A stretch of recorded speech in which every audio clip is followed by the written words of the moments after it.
Oporrak bukatu dira. Beste ikasturte bat hasia. Betiko gauzak, betiko rutina. Atxekabetuta, no? Ei! Nik daukat zure atxekabeantzako erremedioa. Liburu bat!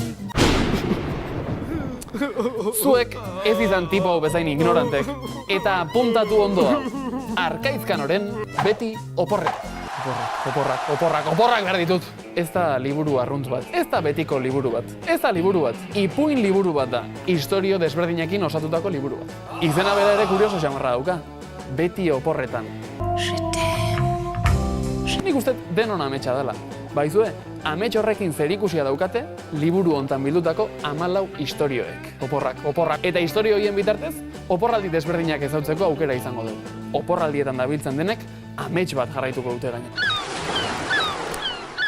Ni bezala irakurle alperxamarra baldin bazea, tarteka irakurtzeko oso formatu alina da. Momentu baten oporraldi bat ez dutuko duzu, beste baten bestea, eta abentura horren parte izatea lortuko. Arkaizkanok esana da, liburu hau idazteakon idazkera oso lehorra garatzen saiatu zela. Zuek irakurtzen aizeatela horri eta horri arten sumatuko bazen ute, ahoa pixka bat sekatzen aizezuela, tragotxo batin eta segi aurrea. Hoi bai, dena ez da ona. Arkaitz kanoi esan nahi nioke zuzenketatxo bat iteko.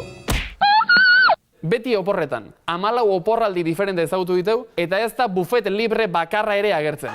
Arkaitz kano, bufet librea liburuan, ja. Zu ere rutinak erabat ilota balima zabiltza, eta opor behar nabarmena balima daukazu, beti oporretan da zure liburu.